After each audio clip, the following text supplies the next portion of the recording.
오늘은 잠언 15장 11절 19절 가난한 자의 행복입니다. 가난한 자의 행복. 가난한 자가 뭐 행복할 게 뭐 있어요? 가난한 자의 행복이라는데, 가난한 자가 행복한 게 아니고 가난한 자가 주를 믿으면, 가난한 자가 주의 영으로 충만하면, 가난한 자가 주의 은혜를 받으면, 가난한 자가 주를 두려워하면, 이런 뒤에 뭐가 있어요? 가난한 자의 행복은 가난해서 행복하다는 건 없고, 그런 건 다 거짓말이에요. 가난해서 행복한 건 없어요. 가난하지만 행복할 수 있다는 말이지, 가난한 자의 행복. 그런 말 썼죠? 그건 민중들 우롱하는 말이고, 그거는 사기고요. 가난한 자가 만족하면서 주를 따를 때, 가난한 자가 주를 만났을 때, 이런 걸 말해요. 그 가난한 자의 행복이라는 건 그런 겁니다. 예. 잠언 15장 16절 17절. 잠언 15장 16절 17절. 요런 구절 성경에 몇 구절 나옵니다. 요런 식의 구절. 뭐뭐보다 나으니라 하는 게. 잠언 15장 16절 17절 같이 읽습니다. 적게 가지고도 주를 두려워하는 것이 많은 재산을 가지고 그것으로 인해 괴로워하는 것보다 나으니라. 채소를 먹으면서도 사랑이 있는 것이 외양간에 소를 먹으면서 그것과 함께 미워하는 것보다 나으니라. 적게 가지고도 주를 두려워하는 것이 많은 재산을 가지고도 주를 두려워하는 것보다 이건 아니고 많은 재산을 가지고도 그것으로 인해 괴로워하는 것보다 아니라. 그러니까 핵심은 재산의 유무, 그 소유에 많고 적음에서 행복이 있는 것이 아니고 주를 두려워하느냐 그렇지 않느냐의 행복이 있다는 거죠. 17절도 마찬가지로 채소를 먹어도 뭐 아니면 소를 먹어도 그 중요한 게 채소를 먹느냐 소를 먹느냐 뭘 먹느냐가 행복이나 복이 아니라 그 뒤에 사랑이 있느냐 사랑이 없느냐 미워하느냐 그것이 행복이다 뭐 이 말이에요. 이제 채소를 먹으면서 사랑이 있는 것이 채소를 먹으면서 미워하면 또 어떻게 되겠어요? 그러면 채소를 먹으면서 미워하는 것은 소양간에 외양간에 소를 먹으면 미워하는 것보다 더 나쁜 거죠. 그 최악이지 그거는. 하여튼 오늘은 가난한 자의 행복입니다. 예.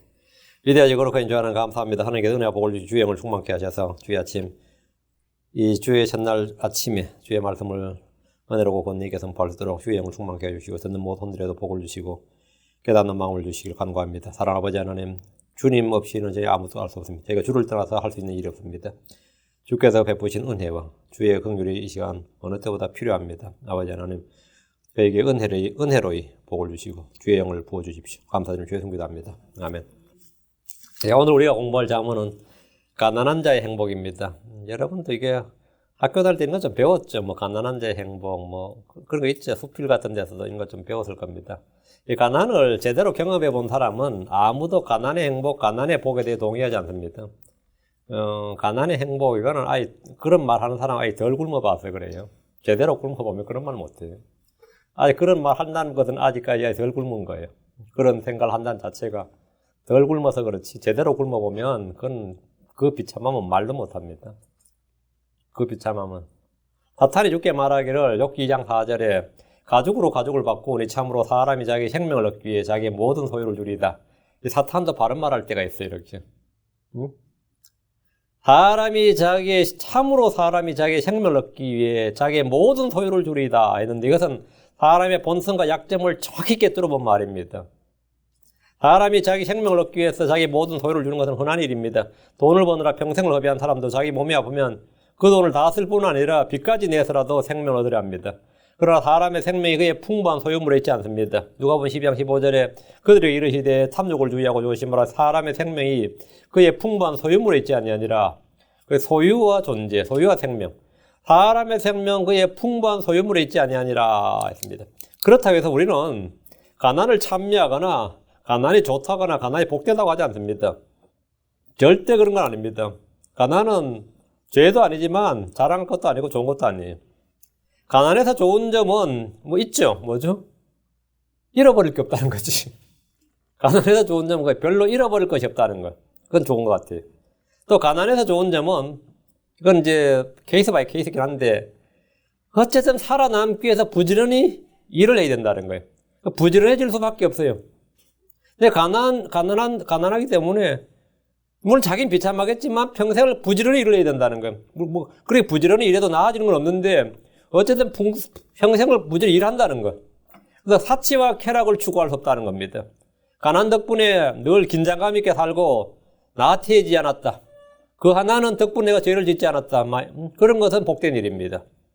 그러나 가난이 주는 시험과 고난과 죄에 대한 유혹은 부자들이 흔히 저지른 죄 못지않게 굉장히 강력하고 급히 부자가 되기 위해서 수많은 죄의 시험에 노출이 됩니다. 가난한 자의 행복은 만족하면서 주를 따르는 법을 알 때 그때 주어집니다. 가난한 자의 행복은 소유가 아닌 존재의 가치를 두는 법을 배웠을 때 누릴 수 있습니다. 가난은 부끄러운 일도 아니고 자랑스러운 일도 아닙니다. 그러나 불편하죠. 가난은 굉장히 불편한 일이죠. 가난은 강요된 절제와 절약을 가르쳐 줍니다. 내가 절제하고 싶어서가 아니라 없으니까 강요된 절제, 강요된 절약을 가르쳐 줍니다.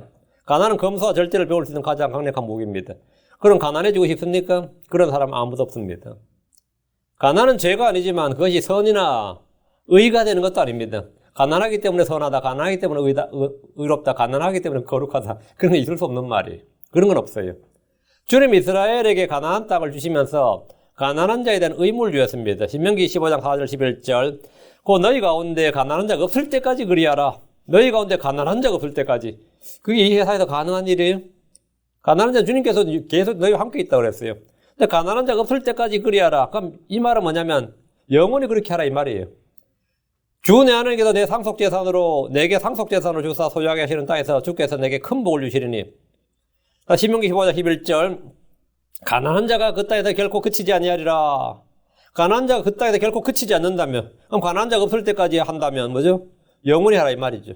그러므로 내가 내게 명령하여 이르노니 너는 내 땅에서 내 형제와 내게 있는 가난한 자와 궁핍한 자에게 내 손을 넓게 펼칠지니라.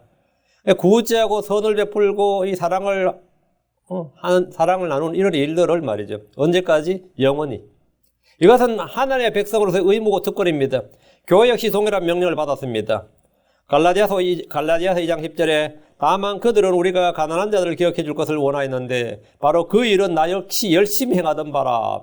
사도 바울도 가난한 자에 대한 구제, 선행 이거 열심히 했던 것이고 교회도 그렇게 명을 받았다 이거예요. 우리는 가난한 자를 기억하고 돕고 배려해야 됩니다. 주께서 말씀하셨습니다. 이건 주께서 하신 말씀이에요. 가난한 자에게 구워주고 이자를 받지 않고 빚을 녹축하지 않고 면제의 관례대로 면제해주는 일을 하면 주님은 큰 복을 주시리라 하셨어요. 가난한 자에게 손을 넓게 펼치는 것은 그에게 의가 됩니다. 가난한 자를 배려하는 자는 주께서 고난의 때에 그를 건지십니다. 시편 41편 1절에 가난한 자를 배려하는 자는 복이 있나니 주께서 고난의 때에 그를 건지시로다. 가난한 자에게 긍휼을 베푼 자는 행복합니다. 잠언 14장 21절에 자기 이웃을 멸시하는 자는 죄를 짓을 때 가난한 자에게 긍휼을 베푼 자는 행복하니라.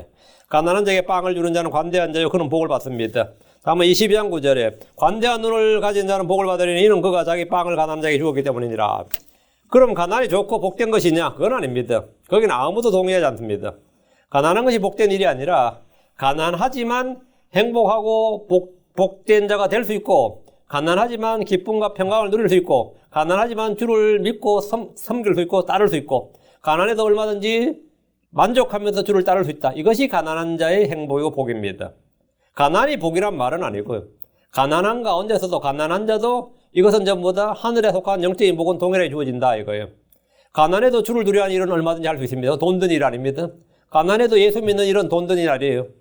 요즘 어떤 교회가 뭐 돈 든다고 듣긴 하지만은 돈 든 일 아닙니다.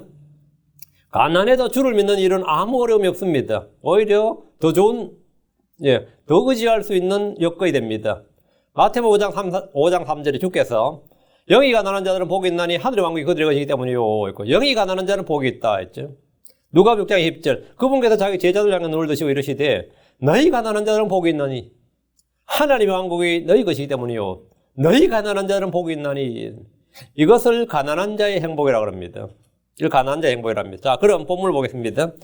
15장 11절 지옥과 멸망이 주 앞에 있거든 하물며 사람의 자녀들의 마음이 얼마나 더 그러하리요.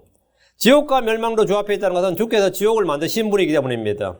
주의 눈은 어디에나 계십니다. 시편 139편 8절에 내가 하늘로 올라갈지라도 주께서 거기 계시오며 내가 지옥에 내 침상을 펼칠지라도 보소서 주께서 거기 계시나이다. 주님은 어디에나 계십니다. 주는 무소부지하시고 주의 눈은 어디에나 있다요. 주의 눈을 피할 수 있는 것은 없습니다. 그런 곳은 없어요. 주의 눈에서 자신을 숨길 수 있는 그런 사람은 없습니다. 주가 하늘과 땅을 가득 채우시며 어디에나 계십니다. 누가 지옥으로 도망한다 해도 주는 거기에 주님이 계시고 거기서 붙잡으십니다. 아모스 9장 2절에 그들이 땅을 파고 지옥으로 들어갈지라도 내 손이 거기서 그들을 붙잡으리라. 그들이 하늘로 올라갈지라도 내가 거기서 그들을 끌어내리라. 그들이 땅을 파고 지옥으로 들어갈지라도, 그들이 하늘로 올라갈지라도 내가 거기서 그들을 끌어내리라. 하늘과 땅은 물론이고 지옥과 멸망도 주 앞에 있기 때문입니다. 모든 것이 다 주의 눈앞에 있습니다. 그렇다면 사람들의 자녀들의 마음을 어떠하냐? 주는 우리 마음과 생각과 중심, 상상을 다 아십니다. 주님께서 불꽃 같은 눈으로 우리를 다 보시고 계시는데 우리 마음을 보시는 분입니다. 하나님은 사람이 하는 모든 일을 다 보시고 기록하십니다. 사람들이 하는 모든 말에 대해서 회개복을 하게 하십니다. 사람의 속 중심을 보시고 마음속 생각과 상상을 다 아십니다. 다윗이 아들 솔로몬에게 이것을 말했습니다. 역대기상 28장 9절에 내 아들 솔로몬아 너는 내 아버지 하나님을 알고 완전한 마음과 자원한 생각으로 그분을 섬길지어다. 주께서 모든 마음을 살피시고 생각으로 상상하는 모든 것을 아시나니 내가 만일 그분을 찾으면 만날 것이로되 내가 만일 그분을 버리면 그분께서 너를 영원히 버리시리라. 여러분, 주께서는 모든 마음을 살피시고, 주께서는 뭐예요? 모든 마음을 살피시고 생각으로 상상하는 모든 것을 아시나니, 마음, 생각, 상상을 다 아시는 분이고 다 살피시는 분이다 이거예요. 어떤 이들은 은밀히 비밀리에 뭔가를 한다고 하지만 주께 숨길 수는 없습니다. 이사야 29장 15절에 자기 계획을 주께 숨기려 하는 자들에게 화가 있을지어다. 그들의 일들은 어둠 속에 있은즉 그들이 이르기를 누가 우리를 보랴 누가 우리를 알랴 하나니. 사람들이 이렇게 말하는데 하나님이 보시고 하나님이 아십니다. 이런 자들은 화가 있다고 합니다. 주의 눈앞에 다 드러나 있는데 깊이 숨긴다고 하는 것은 어리석은 일입니다. 히브리서 4장 13절 그분의 눈앞에서 드러나지 아니하는 창조물이 하나도 없고 그분의 눈앞에서 드러나지 아니하는 창조물이 하나도 없고 모든 것이 우리와 상관하시는 그분의 눈에 벌거벗은 채 드러나 있느니라. 이 구절은 잠언의 이 본문과 완벽한 호응입니다. 호응 구절입니다. 자, 12절 비웃는 자는 자기를 책망한 자를 사랑하지 아니하며 지혜로운 자에게 가려하지도 아니하리로다. 비웃는 자는 자기를 책망한 자를 사랑하지 않습니다. 비웃는 자를 책망하면 그가 미워합니다. 비웃는 자는 책망을 귀담아 듣지 않습니다. 비웃는 자를 책망하는 자는 자기 수치를 담당합니다. 비웃는 자에게 할 일은 책망이 아니라 징계입니다. 매질 채찍질이에요. 책망은 명철한 자, 지혜로운 자에게 주는 겁니다. 잠언 19장 25절에 비웃는 자를 때리라. 그리하면 단순한 자가 주의하리라. 명철 있는 자를 책망하라. 그리하면 그가 지식을 깨달으리라. 비웃는 자를 뭐하라? 때리라. 사람이 지혜로운 자인지 비웃는 자인지는 그가 책망을 받을 때 보이는 태도와 반응을 보면 알 수 있습니다. 누가 여러분을 책망할 때 분노가 일어나고 짜증이 나고 반발감이 일어나고 반드시 대갚아 줘야겠다는 생각이 일어난다면 그건 비웃는 자입니다. 자기를 책망한 자를 사랑하는 사람은 지혜로운 자의 명철 있는 자입니다. 잠언 17장 10절 지혜로운 자를 책망하는 것이 어리석은 자를 100번 채찍질하는 것보다 더 깊이 박히느니라. 잠언 25장 12절 순종하는 귀에 대고 지혜롭게 책망하는 자는 금귀고리 같으며 정금장식 같으니라. 비웃는 자는 책망을 싫어하고 책망하는 사람을 싫어하고 지혜로운 자에게 가려하지 않습니다. 이게 비웃는 자입니다. 13절 즐거운 마음은 얼굴을 기쁘게 하나 마음의 슬픔은 영을 상하게 하느니라. 즐거운 마음, 기쁜 마음은 어디서 옵니까? 즐거운 마음은 얼굴을 기쁘게 한다예요. 내 마음에 기쁘면 얼굴의 표정으로 드러나죠. 얼굴색으로 안색에도 드러납니다. 그리고 실제로 얼굴도 좋아져요. 평안해 보이고, 그 마음이 얼굴에 다 표정으로 드러난단 말이죠. 그 즐거운 마음, 기쁜 마음이 어디서 오느냐 이거예요. 즐거움은 그분의 처소에 있습니다. 역대기상 16장 27절에 영광과 존귀가 그분 앞에 있으며 능력과 즐거움이 그분의 처소에 있도다. 그분의 처소에, 즐거움이 그분의 처소에 있단 말이에요. 그 주께서 행하신 일에 즐거움이 있습니다. 우리가 주의 일을 보고 그분의 권능을 볼 때 마음은 기쁨과 즐거움이 가득하게 됩니다. 여러분이 만약 일상에서 주의 권능을 맛보았을 때, 주의 은혜를 맛보았을 때, 주께서 내게 행하신 일을 내가 깨달아 할 때 어때요? 마음에 기쁨과 즐거움이 가득하게 됩니다. 부림절에 유대인들이 그랬습니다. 에사서 8장 16절에 유대인들에게는 광명과 기쁨과 즐거움과 존귀가 있었더라. 주께서 자기들을 구원하신 그 구출을 직접 봤죠. 하만의 손에 하만의 계략을 부수시고 그들을 구원하신 그 주의 구출을 직접 보고 나서 유대인들 어땠어요? 광명과 기쁨과 즐거움과 존귀가 있었더라. 주께서 행하신 일을 볼 때, 그걸 맛볼 때 다 이런 기쁨과 즐거움과 존귀가 있습니다. 그들은 주께서 베푼 구원을 받았습니다. 주 앞에는 충만한 기쁨이, 주의 오른쪽에는 영원토록 즐거움이 있습니다. 시편 16편 11절에 주께서 생명의 행로를 내게 보이시리니 주 앞에는 충만한 기쁨이 있고 주의 오른쪽에는 영원토록 즐거움이 있나이다. 주의 오른쪽에는 영원토록 즐거움이 있나이다. 주의 오른쪽에 누가 있어요? 주의 우편에 예술소가 있습니다. 예술소가 있어요. 거기에 뭐가 있다고? 영원토록 즐거움이 있나이다. 주의 기름 부음을 통해 즐거움이 옵니다. 시편 45편 7절에 왕이 의를 사랑하시고 악을 미워하시니 그러므로 하나님 곧 왕의 하나님께서 즐거움의 기름으로 왕에게 기름을 부어 왕의 동료들보다 높이셨나이다. 자, 성령을 부어주시는데 이 성령의 기름 부음은 뭐? 즐거움의 기름이다. 즐거움의 기름입니다. 그래서 주의 기쁨, 성령 안에서 뭐로? 하나님 왕국 뭐예요? 의와 희락할 때, 희락이 뭐죠? 즐거움입니다. 의와 희락과 평강할 때 희락이 정말 딜라이트, 즐거움이다 말이에요. 그 성령은 즐거움의 기름입니다. 성령 충만을 받는다. 성령의 은혜를 받는다. 이건 즐거움의 기름을 부음 받는 거죠. 그래서 성령의 기름 부음을 받을 때 즐거움이 넘치게 되고 성령 충만은 기쁨 충만입니다. 즐거운 마음은 얼굴을 기쁘게 합니다. 즐거운 마음은 약같이 좋습니다. 잠언 17장 22절 즐거운 마음은 약같이 좋으나 상한 영은 뼈를 말리느니라. 즐거운 마음은 뭐가 좋다? 약같이 좋으나. 그 마음이 즐거운 마음이 양약이다. 양약이다. 마음의 슬픔은 영을 상하게 합니다. 마음의 슬픔은 영을 상하게 하고 상한 영은 몸에 영향을 미치죠. 상한 영은 뼈를 말립니다. 영과 몸의 관계를 규정해 주는 말씀입니다. 우리 몸은 속에 있는 영의 영향을 받습니다. 한국 사람들은 주로 이 속이라는 표현을 많이 씁니다.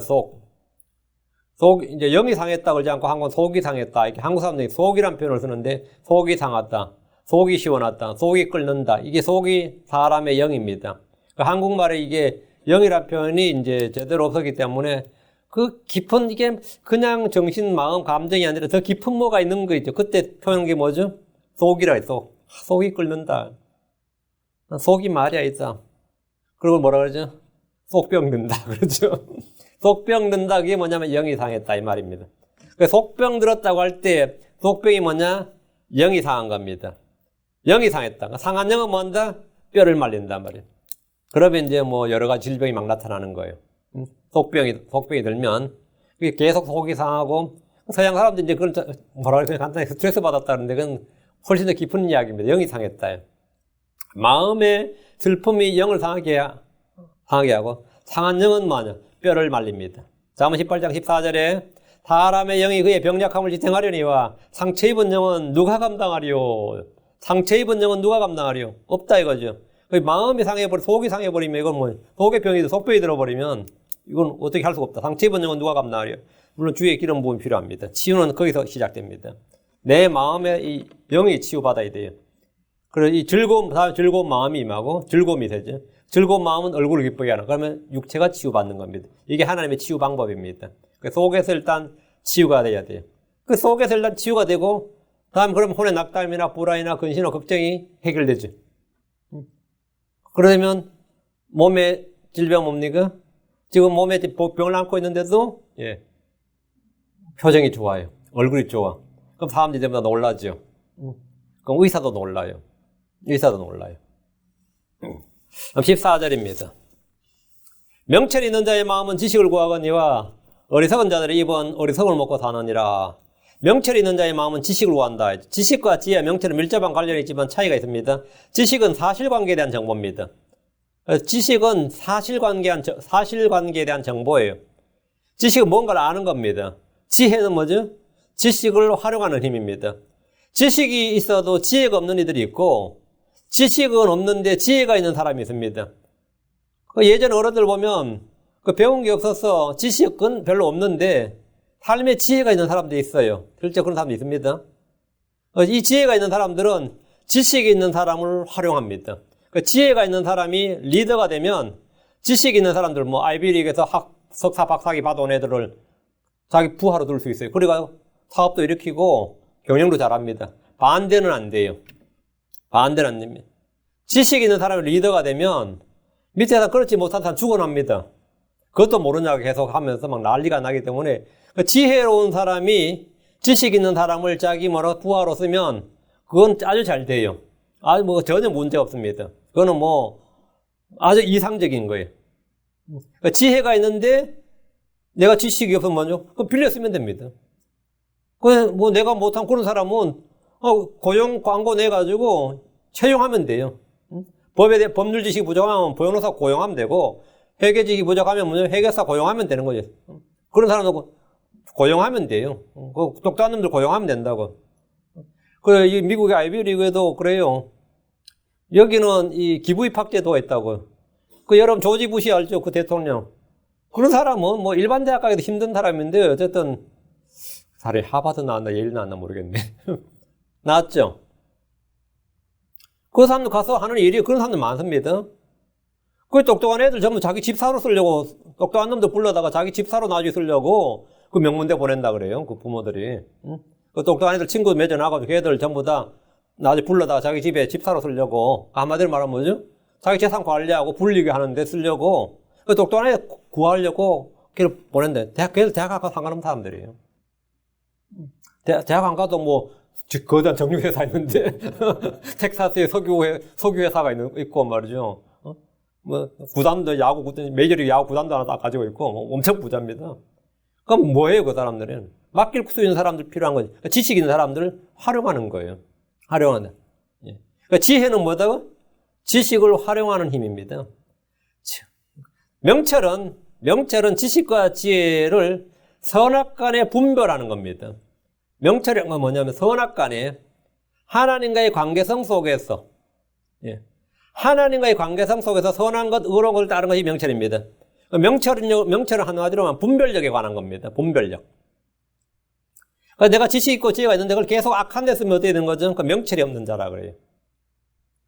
명철이 있는 자는 마음의 지식을 구합니다. 한국 사람들 주로 감정에 근거해서 뭔가를 판단하고 분별하려 하기 때문에 오류가 속출합니다. 한국 사람하고 일본 사람하고 싸움을 붙으면 한국 사람은 우통부터 벗어요. 왜 그런지 몰라. 일본 사람들 운동화끈부터 고쳐매고요. 혁띠를 단단히 매고 이런데 뭐 걸리적거리는 거 없는 것부터 딱딱 맵니다. 이렇게 여기 주먹 치고 할 때 걸리적거리지 않도록. 근데 한국 사람들은 왜 우통부터 벗을 것 같아요? 내가 얼마나 이 일에 분노했는가를 상대한테 보여주기 위해서. 그건 싸우는 자세가 아니죠. 근데 제가 어릴 때도 시골 사람 어른들 싸울 때 보면 그런 사람 많았어요. 목소리를 막 높이고 싸우려고 하는 게 아니라 실은 내가 얼마나 분노했는가를 보여주는 데 상당한 목적이 있어요. 내가 이 일로 얼마나 분노했는지 알겠는데 내가 얼마나 성질이 상하고 상처를 받았는지 네가 아느냐 뭐 이런 식이야. 이 참 민도가 낮지 이거 보면 진짜로. 참 답답하죠. 그러니까 지식에 따른 판단이 아니라 이 호불호에 따라 판단합니다. 요즘 한국 뉴스를 보면 이것은 뉴스가 아니라 그 유언비어입니다. 그러니까 누가 사실을 말하면 그 사실을 진뭉개기 위해서 팩트 체크란 걸 해요. 팩트 체크. 말 좋죠. 미국에서도 많이 합니다. 그 팩트 체크를 딱 들어보면 팩트를 왜곡하고 흐려버립니다. 사실을 사실로 받아들이지 못하게 하기 위해서 뭘 하냐면 팩트 체크를 해요. 그 팩트 체크는 누가 팩트 체크합니까? 제가 팩트 체크라는 걸 여러 번 봤는데 아주 웃기더라고요. 팩트 체크의 대부분은 팩트를 흐리거나 왜곡하기 위해서 하는 겁니다. 방송국이나 신문사 등에서 우리가 방송하는 대로 너희가 믿어야지 개인 유튜브나 개인이 전문가들이 말하는 대로 믿으면 안 된다고 하기 위해서 팩트 체크를 하는 거예요. 우리가 꼭 우리 방송에서 말한 대로 너희가 믿어야 돼. 우리가 알려주는 대로 너희가 믿어야지. 그렇게 안 믿으면 큰일 나. 그 짓 하기 위해서 나머지 모든 걸 팩트 체크를 해서 후려치는 거예요. 그 팩트를 검증하는 것이 아니라 팩트를 자기들 입맛에 따라 조작하는데 아주 열을 올립니다. 그러니까 그 패거리 문화가 돼가지고 그걸 또 막 인용하고 링크 걸고 해가지고 이게 자기를 데이터라 그러고 자료라 그러면서 그걸 확대 재생산을 해요. 지들끼리 만든 자료인데 뭐 계속해서 링크 걸면 뭐예요? 응? 자기들끼리 그리고 자기는 데이터가 있다고 무드산자 자부심을 가져요. 참 개돼지 수준이죠. 지식을 구하는 게 아니기 때문이에요. 감정이에요, 감정. 지식이야. 이는 한국의 민족성에 기인합니다. 이게 문제는 제가 이걸 사람들 이야기하고자 하는 게 아니에요. 이 크리스천들도 그렇다는 겁니다. 이 믿음도 비슷해요. 교회에 와서 이 하나님의 말씀이란 이 팩트, 진리, 이 교리란 지식, 이게 관심 있는 게 아니라 야, 그 교회 괜찮더라. 그 지가 내성이 없어. 괜찮더라, 그지? 했는데 상대방이 응 하면 되는 거고, 아니면 나한테 동의 안 하던데. 이게 전부 완전 감정이에요. 이성보다 감정이 앞서고, 감정의 지배를 받는 이들은 지식을 구하지 않고 자기의 만족을 구하거나 자기의 분노를 표출하는데 아주 열을 올립니다. 한국의 윤치호 선생이라고 있어요. 유명한 분이죠. 한국의 아주 명문 가문이었습니다. 그런데 한국에선 최초로 그 집안이 결단을 해서 모든 노비를 다 풀어준 사람이에요. 한국에서 이 윤치호라는 분이 자기 집에 노비를 모두 다 신분해요. 이 사람이 미국 여기 에모리 대학을 나왔습니다. 그 당시에는 완전히 지식인데 일본 가보고 깜짝 놀랐는데 미국 가보니까 이거는 한국은 미국을 배워야 된다. 그래가지고 이 사람이 아주 신문명에 눈을 떠가지고 한국에 돌아와서 이 계몽주의 운동을 많이 하셨단 분이에요. 윤치호 선생님이 많이 하셨는데 독립신문 2대 사장, 서재필 다음에 윤치호가 이제 독립신문 2대 사장이고 학교도 저거 많이 했죠. 세브란스, 이화여대 세브란스 이것도 전부 다 윤치호가 전부 다 그거 다 이사였습니다. 근데 그 사람이 책을 참 많이 써서 글을 많이 썼는데 그 명문이 많아요. 나중에 그 사람이 한국 사람은 도저히 계몽이 안 된다는 사실을 알았어. 그게 그 책에 나오는 그 절절히 제가 계몽주의에서 한국 민족을 어떻게 계몽을 하려고 했었는데 한국은 계몽이 필요한 민족이 아니라 이 서구 문명사회의 지배를 받아야 되는 민족이라는 걸 자기가 현실을 자각을 한 거예요. 이게 우리나라 입장에서 볼 때는 좀 매국노적 발언이죠. 근데 그건 사실 정확한 진단이었습니다. 그 부분 보면 이 조선인의 특징은 한 사람이 멍석말이를 당하면 그 사람이 왜 멍석말이를 당하는지 사실관계를 파악하거나 그걸 물어보거나 한 사람 아무도 없다는 거예요. 한 사람이 멍석말이를 당하면 그 사람에 대해서 알아보려 하지 않고 다 함께 다녀서 무조건 패고 나서 계산한다는 거예요. 이게 사실 한두 번 경험한 게 아닌 거죠. 한 사람이 멍석말이를 당하면 그 사건 내막을 전 사정을 알아보려고 한 사람은 아무도 없고 그냥 같이 패니까 자기도 함께 달려들어가지고 무조건 몰면을 때리고 본다는 거예요. 이게 조선 사람의 민도다 이거예요. 그건 정확한 말이에요. 이거 사실 저도 이거 수없이 경험했고 지금도 경험하는 상황이죠. 그러니까 개인주의나 합리주의나 이성중심이 아니라 집단주의나 감정주의나 패거리 문화에 따라 생각 없이 행동한다는 말입니다. 지식을 구하지 않는다. 지식을 구하지 않으면 명철이 없는 거죠. 이 정확한 이 사실관계를 구하고 거기에 대한 지식을 구해야 되는데 지식을 구하지 않고 저기 누구 패고 있어. 그냥 같이 가서 패주는 거예요.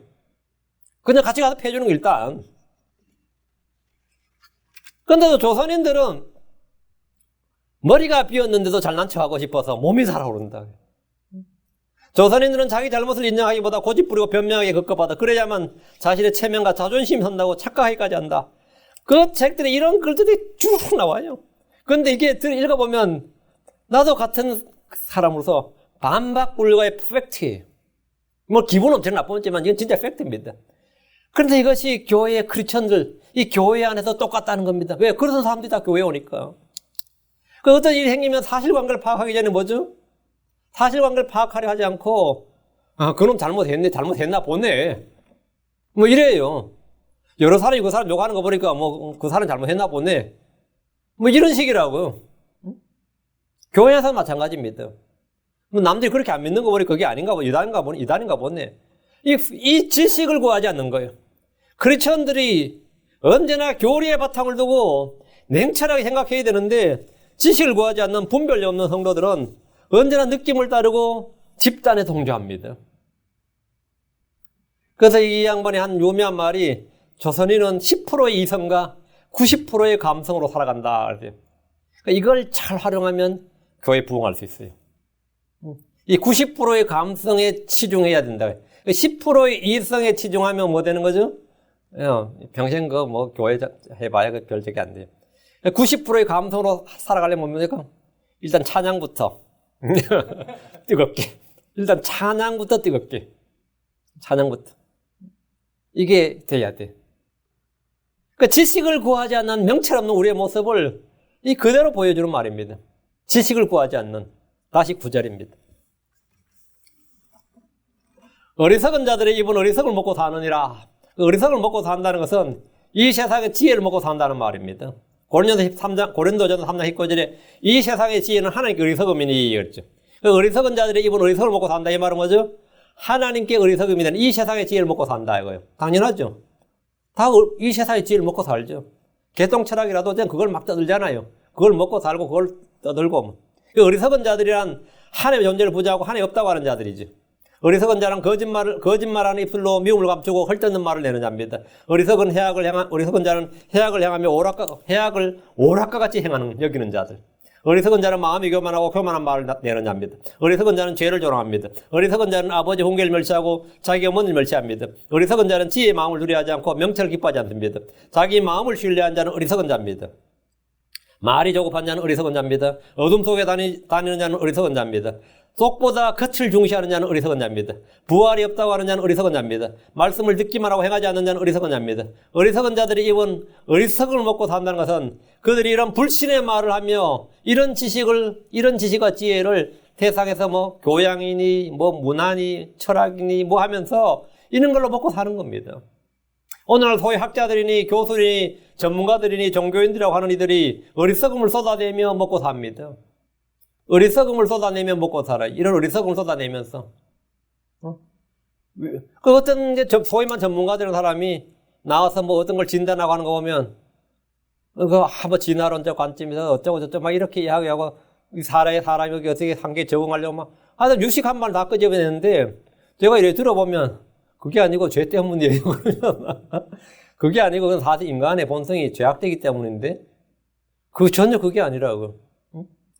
제가 어떤 분이 토론하는데 뭐 어떤 페미니즘 이야기하고 뭐 다음에는 막 뭐 여러 가지 이제 이야기를 하면서 뭐 사회 무슨 진화론적 관점, 인류 문명의 발달 사적 관점 무슨 뭐 관점이 쭉 이야기하더라고요. 그래서 그게 아니고 그런 거 다 헛소리고 인간 본성이 죄악되기 때문이에요. 그래서 다른 거 하나도 없어요. 본성이 죄악되기 때문인데 근데 그렇게 하면 먹고 살아요, 못 먹고 살아요? 못 먹고 살잖아요. 한국에 어떤 분이 쓴 책을 제가 잠깐 다는 못 읽어보고 인터넷에 있게 제가 읽어봤거든요. 다인의 정원인가? 아주 똑똑한 사람이 쓴 거죠. 아주 똑똑한 사람이 쓴 건데 한마디로 말하면 뭐 개소리죠. 그냥 간단하게 인간의 죄성, 악, 욕망이라는 거, 육신의 욕망, 정욕 이런 것에 대한 것 지식이 전혀 없는데 그냥 어리석은 자들이 입은 뭐냐고? 어리석을 먹고 산다고요. 그럼 또 거기 가서 뭐 하는 거죠? 학위 받겠다고 비싼 등록금 내고 학교 다니고 또 학위 받고 또 그런 소리 할 수 있도록 뭡니까?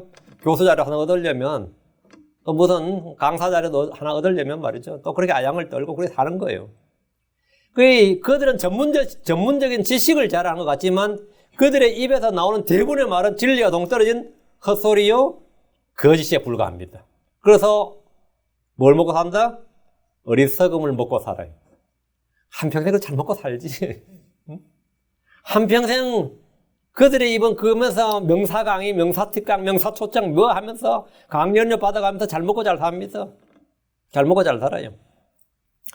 진리를 말하는 여기 있는 사람들이 이렇게 때문에 헤매고 있는데 그 다음 거짓말을 하면서 잘 먹고 잘 살아요. 15절 고난받는 자의 모든 날은 악하거니와 마음이 즐거운 자는 계속해서 간직하느니라. 계속해서 잔치하느니라. 참 명언이죠. 이거. 고난받는 자의 모든 날은 악하거니와 마음이 즐거운 자는 계속해서 잔치하느니라. 사람들은 고난이 없길 원합니다. 고난받는 날들은 하루하루가 힘들고 괴롭습니다. 고난받는 자의 모든 날들은 악하다. 이 말은 우리가 늘 체험하는 현실입니다. 그러나 하나님이 성도들에게 고난을 주시는 이유가 있습니다. 의인 욥은 극심한 고난을 받았습니다. 다윗은 누구보다 많은 고난을 받았습니다. 고난은 괴로움과 고통만 있는 것이 아니라 유익이 있습니다. 시편 119편 71절에 고난당한 것이 내게 유익하오니 이로써 내가 주의 법규들을 배우게 되었나이다. 고난을 통해 믿음이 단련됩니다. 고난을 통해서 우리는 배움과 성장을 얻습니다. 고난을 통해 우리 자신이 정금같이 단련이 됩니다. 고난을 통해 주의 말씀을 지키게 됩니다. 시편 119편 67절에 고난당하기 전에 내가 길을 잃어사오나 이제 주의 말씀을 지키나이다. 고난의 유익이죠. 고난을 받으면 우리는 이 세상과 땅과 육신이 아니라 하늘과 다가온 세상과 영적인 것들에 관심과 애정을 두게 됩니다. 고난을 받으면 우리는 그래서 영광에 참여하게 됩니다. 고난받는 자의 모든 날은 악하지만 그 후에 의의 화평의 열매를 맺는 이런 기쁨입니다. 마음이 즐거운 자는 계속해서 잔치하느니라. 마음이 즐겁다는 것은 뭔가 좋은 일만 계속해서 일어났어. 시낙락한다는 말이 아닙니다. 의로운 자는 주를 보고 즐거워합니다. 마음이 즐거운 자, 의로운 자는 주를 보고 즐거워합니다. 주의 영광을 보는 일, 주의 은혜를 맛보아하는 일은 마음에 즐거움을 줍니다. 주의 말씀을 발견하고 먹을 때 그것이 내 마음에 즐거움이 됩니다. 예레미야 15장 16절에 내가 주의 말씀들을 발견하고 그것들을 먹으며 주의 말씀이 내게 기쁨과 마음의 즐거움이 되었사오니. 주의 말씀이 뭐라고요? 내게 기쁨과 마음의 즐거움이 되었사오니. 오, 주 만군의 하나님이여 나는 주의 이름으로 불리나이다. 크리스천들은 주의 말씀을 발견하고 먹기 때문에 마음이 즐거운 자죠. 마음이 즐거운 자예요. 주는 우리가 슬픔과 고통 중에서 주를 따른 것이 아니라 순례의 길에 언제나 뭐라고요? 마음이 즐거운 자예요. 마음의 기쁨과 즐거움 가운데, 마음의 기쁨과 즐거움이 가득한 가운데 주를 섬기고 따르도록 하셨습니다. 그래서 언제나 우리가 입에 혼자 일을 해도 찬양을 하고 혼자 운전해도 찬양하면서 그렇게 흥얼거리면서 하는 거예요. 그걸 혼자 내가 찬양하면서 막 학교 때 그때 이제 제가 그때 저희 때가 이제 막 PC가 막 보급될 때 개인 PC가 없으니까 학교는 PC방이라고 PC실이 있었어요. 문과대 PC실, 뭐 공대 PC실. 거기 가서 저는 열심히 성경 타이프 치고 그런 거 했거든요. 그 맨날 찬송가 부르면 타이프 치면 꼭 누가 와서 좀 조용 못 하시겠습니까? 그래서. 근데 그때 저절로 그게 나왔어요, 항상. 항상 그냥 하면서 흥얼흥얼 하면서 나왔어요. 왜? 마음에 기쁨이 있는 거예요. 현실은 굉장히 지옥이었는데, 상당히 그 당시에. 상당히 어려웠는데. 주님께서 뭐냐? 마음이 즐거운 자는 왜 즐겁냐에 주의 말씀이 내게 기쁨과 마음의 즐거움이 되었기 때문입니다. 주께서 항상 기뻐하라고 하는 것은 우리 속에 주의 기쁨을 주셨기 때문입니다. 요한복음 15장 11절에 내가 너에게 이 일들을 말한 것은 내 기쁨이 너희 안에 머물러 있어 너희 기쁨이 충만하게 하려 함이니라. 너희 기쁨이 충만하게. 주께서 말씀을 주신 것은 뭐라고요? 우리에게 기쁨을 충만하게 하기 위해서요. 기쁨을 충만하게 위해서. 주님은 마음이 올바른 자를 위해 즐거움을 뿌리셨습니다. 시편 97편 11절에 그분께서 의로운 자를 위하여 빛을 뿌리시고 마음이 올바른 자를 위하여 즐거움을 뿌리셨나니. 마음이 의로운 자를 위하여 뭘 뿌렸다? 즐거움을 뿌리셨다. 즐거움을. 이런 즐거움을 가진 자는 계속해서 뭐한다? 잔치한다.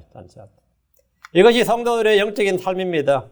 주님이 주시는 기쁨으로 마음이 즐거운 자, 주께서 주시는 즐거움을 가진 자가 크리스천들입니다. 이것이 이 땅에서 크리스천들이 받은 복이고 행복입니다.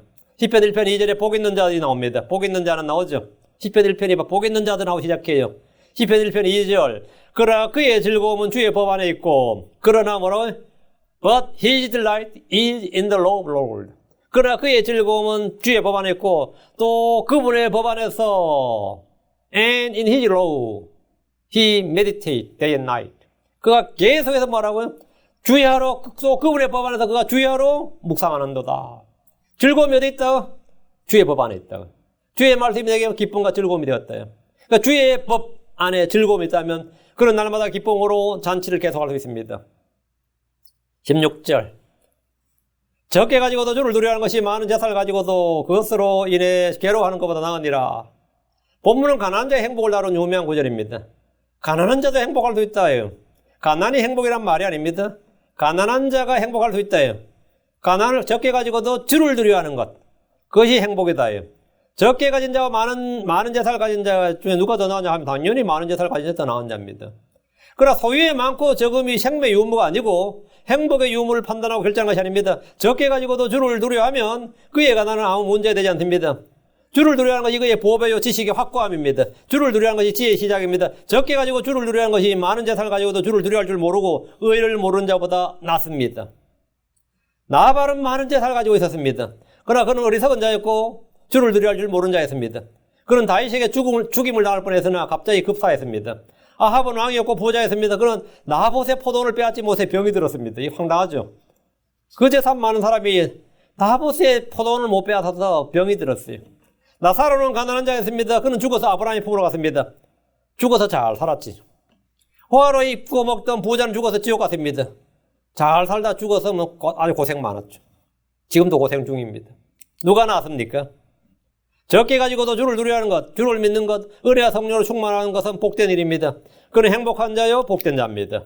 그는 만족하면서 주를 섬기며 따를 수 있습니다. 많은 재산을 가지고 그것으로 인해 괴로워하는 것은 재산으로 인한 분쟁이 있고 가족과의 다툼이 있고 재산을 노린 이들이 주변에서 들어갈 때 황당한 거죠. 많은 재산을 가졌지만 그것을 전혀 누리지 못한 이들도 있습니다. 많은 재산을 가지고 있는데 평생 돈 버느라 자기를 위해 돈을 쓸 시간이 없는 애들도 있습니다. 새벽 일찍 일어나가지고 뭐 연예인들 새벽 일찍 일어나서 막 하도 인기 스타들은 막 진짜 하루에 뭐 잠 좀 잤으면 소원이 없겠다 그런 사람들 많거든요. 그리고 1년에 버는 수익이 막 몇십억씩 되는 사람도 있죠. 그 사람들은 물 들어올 때 노젓는다고 쉬질 못해요. 그래가지고 하고 나면 엉뚱한 놈이 여기저기 뭐 보증서 주고 뭐 해주고 해가지고 빚이 몇십억 잔뜩 들었다 뭐 이런 거 있죠. 뭐 되게 그런 거 많아요. 그런 거 보면 우리 되게 우습죠. 되게 우습지. 그래서 우리도 번 놈이 따로 있고 쓰는 놈 따로 있단 말이 있어요. 이것도 명언이에요. 버는 놈 따로 있고 쓰는 놈 따로 있어요. 재산을 가지고 널리 흩어서 의를 뿌린 자들하면 그의 의는 영원히 지속됩니다. 적게 가진 자가 주를 두려워하지 않고 주를 신뢰하지 않는다는 건 최악입니다. 적게 가지고 주를 두려워하는 것, 이건 됐어, 오케이인데, 이 적게 가지고 또 주를 두려워하지 않고 주를 신뢰하지 않으면 이건 완전 최악이에요. 많은 재산을 가지고도 주를 두려워하는 사람이면 그건 최상이죠. 가장 이상적이죠. 아브라함, 욥 이런 사람이죠. 그런 사람은 다 다익선이에요. 가지면 가질수록 뭐 많이 가지면 아브라함, 이삭, 요셉, 뭐 욥 이런 사람은 뭐죠? 가지면 가질수록 좋은 뭐 나은 거예요. 많으면 많을수록 좋다고. 얼마면 족하겠습니까? 다 다익선이지. The more the better. 많으면 많을수록 좋다고요. 그럼 어떤 사람에게는 뭐죠? 많은 게 뭐가 되는 거죠? 자기를 찔러 깨뜨려, 예. 믿음에다 파산하고 자기를 찔러 깨뜨려, 뭐, 이렇게 되는 거죠. 다인 역시 많은 재산을 가지고도 주를 두려워했습니다. 더 많으면 더 좋아요. 본문은 재산을 적게 가져야 행복하다, 가난해져야 행복하다, 이런 설교 패턴 이렇게 나가면, 그거는 이제 말씀을 크게 오해한 것 뿐만 아니라 헛소리입니다. 그거는 여기 앉아서 아멘 하면 안 되고, 그건 노멘하고. 재산이 많으면 불행하다고 할 그 말도 당연히 아닙니다. 그 말도 아니에요. 성경 지금 본문 그 말이 아니에요. 솔로몬도 엄청 부자였어요. 재산이 많고 적음과 관련 없이 주를 두려워하는 것이 더 나은 것이다. 이 말이에요. 주를 두려워하는 것이 더 나은 것이다. 재물을 신뢰하는 자들이 하나님의 왕국에 들어가서는 힘이 어렵습니다. 성경은 디모데전서 6장 17절에 이 세상에서 부유한 자들에게 명하여 그들이 마음을 높이지 말고 확실치 않는 재물을 신뢰하지 말며 오직 살아계신 하나님 곧 우리에게 모든 것을 풍성히 주사 누리게 하시는 분을 신뢰하게 하라면이라. 확실치 않는 재물을 신뢰하지 말라. 마음을 높이지 말라. 이런 거예요. 그 가난한 자가 주를 두려워하면 많은 재산을 가지고 주를 두려워하지 않는 것보다 낫다 이 말이지. 많은 재산을 가지고 주를 두려워하는 것보다 낫다 이건 아니죠. 그런 거 비교 대상이 안 됩니다. 많은 재산을 가지고 주를 두려워하면 더 낫지. 이건 당연히 훨씬 낫죠. 17절입니다. 채소를 먹으면서 사랑이 있는 것이 외양간에 소를 먹으면서 그것과 함께 미워하는 것보다 나으니라. 앞절과 마찬가지 16절과 마찬가지로 참된 영적 가치에 대해서 지금 말씀해 줍니다. 채소를 먹으면서도 우리 송곳니가 왜 있겠어요? 고기 뜯어서 있는 거지, 그죠? 풀만 먹을 것 같으면 뭐 송곳니가 있겠어. 그 채소를 먹으면서도 사랑이 있는 것이 외양간의 소고기, 한마디로는 소고기를 먹으면서 미움이 있는 것보다 낫다 이 말입니다. 그게 이제 소고기 먹는다는 게 한국 사람들에게는 상당한 의미가 있어요. 소고기는 먹자 그 말은 북한의 김일성의 정치 목표도 이거였습니다. 이 밥에 소고기국이라 그랬어요. 그게 정치 목표였습니다. 한국의 정치인들 처음엔 다 이거였습니다. 쌀밥에 뭐요? 소고기국이었어요. 소고기국 먹는다는 것이 소를 잡아 먹는다는 것이 엄청난 거였던 거죠. 그러니까 재물의 적고 많음이 아니라 사랑의 유무가 핵심이다. 그래서 사랑이 있는 것이, 채소를 먹으면서 사랑이 있는 것이, 가난하면서 사랑이 있는 것이, 소고기를 먹으면서 미움이 있는 것보다 낫다 이 말이죠. 그러니까 재물의 적고 많음이 아니라 사랑의 유무가 행복에, 아니면 복에, 복된 삶의 가치 기준이다. 그러니까 매 끼니마다 진수성찬을 먹으면서도 거기에 미움이 있다면 아무도 행복이나 기쁨이나 평안을 누리지 못합니다. 좋은 식사를 앞에 두고 다툼과 불화가 있다면 제대로 먹을 수가 없습니다. 채소를 먹으면서도 사랑이 있다면 그것이 내 몸과 혼과 영이 훨씬 낫습니다. 이 말은 우리의 복과 행복이 재물을 늘리는 일이나 좋은 음식이나 좋은 옷을 입는 것이 있는 것이 아니라 사랑을 늘리는 것, 믿음을 크게 하는 것, 자유와 평안을 누리는 것임을 말해줍니다. 잠언 17장 1절에 마른 빵 한 조각만 가지고도 평안한 것이 희생물이 집에 가득한 채 다투는 것보다 나으니라. 같은 유의 말씀이죠. 재물보다 더 중요한 것이 사랑이고 평안입니다. 재물보다 더 중요한 것이 주를 두려운 것입니다. 자본주의 사회에서 재물의 중요성은 아무리 강조해도 지나치지 않습니다. 그러나 성도들에게는 재물보다 더 귀한 것들이 많이 있습니다. 우리가 지켜야 할 것이 가끔가다 이제 우리가 지켜야 할 것이 있는 사람을 보수주의라고 그래요. 그런데 만약 택일 해야 될 것이 있다면 뭐라고요? 제사를 지킬 것이 아니라 믿음을 지켜야 돼요. 택일 해야 될 때. 택일 안 할 것 되면 선택의 기로에 놓이지 않았을 때는 상관없고. 그럼 내가 여길 가야 되는데 이 지역에서 직장을 구해야 되는데 여기는 교회가 없어요. 근데 여기는 소득이 별로 낮아. 여긴 교회가 있어. 내가 선택을 해야 된다고. 그냥 뭐 일단은 벌어야 되니까 이쪽으로 가겠습니다. 이게 선택할 수 있고 난 지금 어쨌든 소돔에 가서 판사하는 게 여기서 목자하는 것보다 낫잖아요. 그게 롯의 선택이에요. 그 롯이 소돔에 가서 성공했죠. 판사 됐다고. 성문에 앉았다고요. 판사 되면 자식 잘 키웠다 그러잖아요. 내가 판사 돼도 잘했다고 그럴 거 아니에요.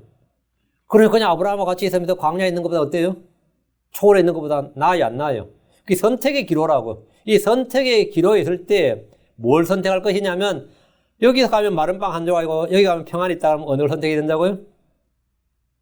더 나은 걸 선택해야지. 근데 마른 빵보다는 많은 빵을 선택하는 사람이 있고 진리를 선택하는 사람이 있어요. 그 모세도 선택을 했단 말이죠. 파라오의 공주의 아들과 주의 백성과 고난. 선택을 해야 될 때가 있다고. 이 선택을 해야 될 때는 더 나은 것을 선택하라고요. 그 희생물이 집에 가득한 곳으로 이게 나아요? 아니면 빵 한 조각 가지고 평안한 것이 나아요? 이걸 가장 잘 보여줄 때가 결혼할 때 보면 알아요. 결혼할 때 보면 어느 놈을 택하는 걸 보면은 믿음 있는 형제, 돈 많은 불신자. 근데 대부분 보니까 무슨 돈 많은 불신자 택하더라고요. 제 친구도 미국에 할스 앤더슨 칼리지까지 나가지고 그랬는데도 보니까 그런 불신자가 결혼했거든요. 불신자하고 불신자가 재산도 많고 그런 교수였어요. 신자랑 교회에 있는 그 신자라는 사람들은 전부 다 빌빌거렸거든. 그 어느 게 나을 것 같아요. 근데 신자라는 게 또 빵만 가지고 빵 한 조각만 가진 게 아니라 평안까지 없으면 더 골치 아프지. 더 골치 아프긴 하지. 그때 극면 가치관이 드러나는 순간이에요. 그 선택의 순간이 온다고, 사람마다. 근데 그때 뭘 생각하냐? 재물보다 더 중요한 것은 뭐라고요? 사랑이고 평안입니다. 재물보다 더 중요한 것이 주를 두라는 겁니다. 자, 성도들에게는 재물보다 더 귀한 것들. 재물을 지키는 게 사람들 목숨 걸죠. 국가의 법도 뭡니까? 국민의 생명과 뭘 지킨다? 재물을 지킨다가 국가의 기본법이에요. 모든 법은. 근데 재물을 지키는 것보다 더 중요한 게 뭐라고? 내 생명을 지키는 것보다 더 중요한 것. 그게 주의 말씀을 지키는 거죠. 그러니까 성도들은 재물보다 더 중요한 것이 있고, 내 생명보다 더 중요한 것이 있고, 심지어 내 가족보다 더 중요한 것도 있습니다. 하늘에 속한 영적인 복은 땅에 있는 소유보다 더 크고 낫습니다. 성령의 선물과 열매는 내 육신이 가진 것보다 더 낫습니다. 의와 믿음과 평강, 사랑, 기쁨 등은 재물보다 나은 것들입니다.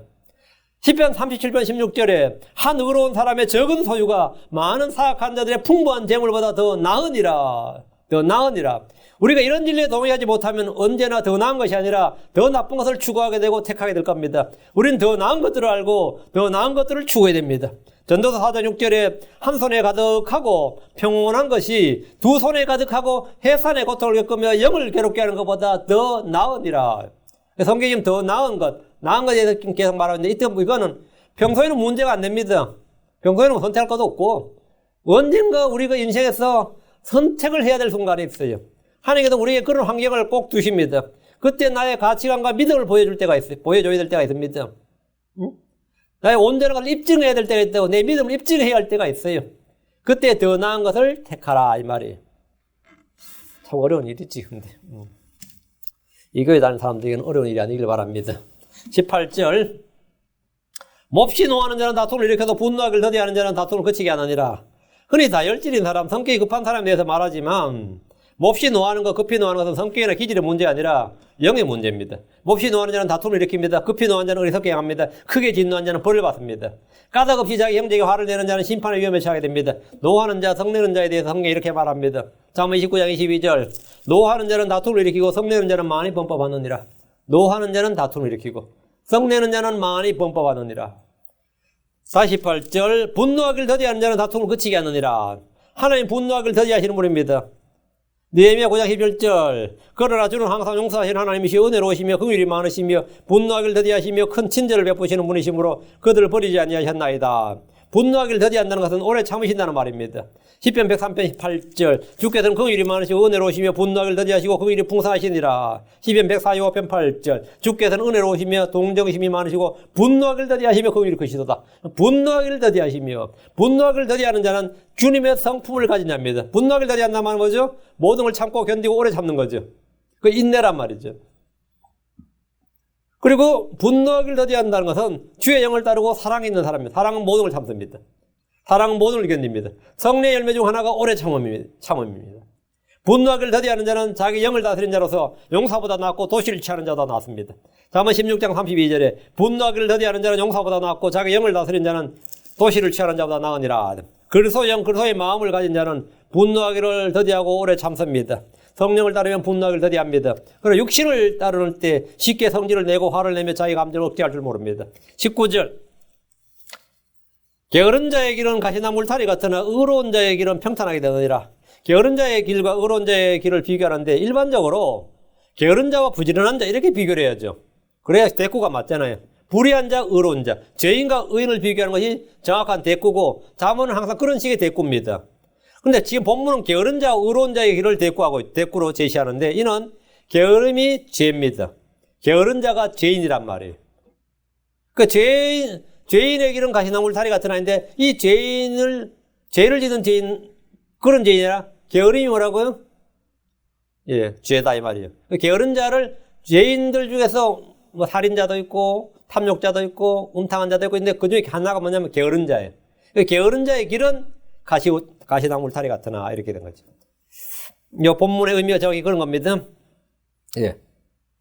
오늘날 성도들은 주의 종이라고 하면서 자기 스스로 주의 종 이렇게 하면서 들에 나가서 일하지 않으므로 게으른 자가 되고 말았습니다. 휘어져 추수하게 된 밭을 보면서 나가지 않습니다. 복음의 씨를 가지고도 뿌리러 나가지 않습니다. 마땅히 해야 할 일을 종들이 종을 빈둥거리며 논다면 그런 게으른 자입니다. 성도들은 세상이란 밭에 나가서 일을 해야 됩니다. 주님은 일을 하라고 불렀습니다. 그런데 종들이 일을 안 하고 자기들끼리 모여서 자기들끼리 맨날 잔치 벌리고 놀면 어떻게 되는 거예요? 자기들끼리 친목하고 자기들끼리 커피숍하고 자기들끼리 또 볼링장하고 자기들끼리 맨날 지기들끼리만 일은 언제? 그걸 이제 일이라고 생각하는 거죠. 자기들끼리 노는 걸 일이라고 생각하는 거예요. 이 집 저 집 돌아다니면서 뭐 하고. 그래서 게으른 종이 있는 거죠. 게으른 자가 된 게으른 자. 또 성경에는 우리는 두 가지 일터가 있습니다. 세상이란 밭이 있고 자기 마음이 밭입니다. 내 마음이 밭이라고. 마음은 말씀을 받고 의의 열매, 성의 열매를 맺어야 됩니다. 나는 포도나무 가지입니다. 그런데 자기 마음을 황무지로 만들어 놓고도 돌보지 않는 자라면 그런 게으른 자입니다. 우리는 정직하고 선한 마음, 좋은 마음밭을 가져야 됩니다. 예배나 기도 모임에 나오지 않고 전도하지도 않고 성경 읽거나 공부하는 일도 하지 않으면 게으른 자입니다. 그런 밭에는 온통 가시와 엉겅퀴가 가득할 뿐입니다. 게으른 자의 길은 가시나무 울타리 같다는 것은 그 마음에서 나는 것이 좋은 열매를 내는 좋은 나무가 아니라 온통 가시나무로 둘러쳐져 있다 이 말입니다. 내 마음이 가시밭이에요. 엉겅퀴로 가득히. 그거는 부지런한 자면 다 캐고 갈아엎어야죠. 회개하고 죄를 자백하고 주의 말씀 듣고 해서 좋은 씨를 뿌려야 되는데 이게 지금 완전 가시밭이다 이거예요. 그러다 그것은 뭐냐예요. 온통 가시나무로 둘러쳐져 있다. 예레미야 4장 3절에 주가 유다와 예루살렘 사람들에게 같이 말하더라. 너희의 묵은 땅을 갈고 가시나무들 가운데 씨를 뿌리지 말라. 호세아 10장 12절에 너희 자신을 위하여 의 아래서 심고 긍휼 아래서 거두며 너희의 묵은 땅을 부수라. 지금 곧 주를 찾을 때니 마침내 그 묵에서 오셔서 의를 비같이 너희에게 내리시리라. 19절 의로운 자의 길은 평탄하게 되느니라. 그래서 안에서 경건하게 의롭게 살고자 하는 자는 고난이 있고 박해가 있습니다. 그럼 그런 길이 어떻게 평탄한 길입니까? 본문이 말하는 의로운 자의 길은 평탄하게 된다. 이 말은 문자적 적용은 하늘의 왕국에서 성취될 말씀입니다. 의로운 자의 길이 평탄하다는 것은 여기서 말하는 평탄하다 이 말은 뭐 평안하다 이 말이 아니라 고난과 박해가 있죠. 의로운 자의 길인데 고난과 박해가 있어요. 그 십자가의 길이라는 것이 평탄하다 이거 말이 안 되죠. 그럼 여기서 평탄하다 말은 뭐냐? 걸림돌이 없다 이 말입니다. 죄의 걸림돌, 실족하게 하는 걸림돌이 없다. 어두움이 없다. 분리가 없다 이 말입니다. 이 길은 주의 길이고 의의 길이고 평강의 길이고 믿음의 길이고 생명의 길로서 실족하게 할 것이 없다 이 말입니다. 이것이 평탄하다 이 말입니다. 걸려 넘어지게 할 것이 없다. 걸려 넘어지게 할 것이 없다 이 말이지. 고난이 없다 이 말이 아니라 걸려 넘어지게 할 것이 없다. 이 말이 뭐냐면 평탄하다 이 말. 의로운 자의 길은 평탄하다 이 말입니다. 오늘 여기까지 19절까지 하고 다음 편에 계속합시다.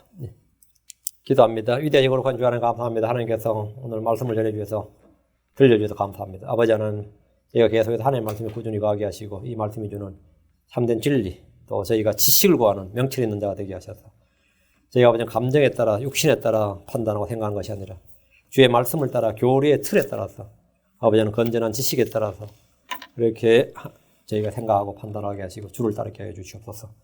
사랑 아버지 하나님, 저희가 의의 길을 따르길 원합니다. 그리고 풍성한 열매를 맺게 해주시고 참된 만족 있게 해주시고 주님 주시는 하늘에 속한 모든 영적인 복으로 그런 충만한 복을 얻게 해주시옵소서. 그래서 저희가 아버지 하나님 이 땅에서 더 나은 것을 추구하고 가장 높은 신 예수 그리스도를 그 표대를 향해서 달려가게 하시고 부르심의 상을 쫓아서 달려갈 때 저희가 어그러진 길을 또 아버지 하나님 어둠의 길이 아니라 의의 길을 쫓아서 향으로 저희가 나의 달려갈 길을 마칠 수 있도록 은혜 허락하여 주시옵소서.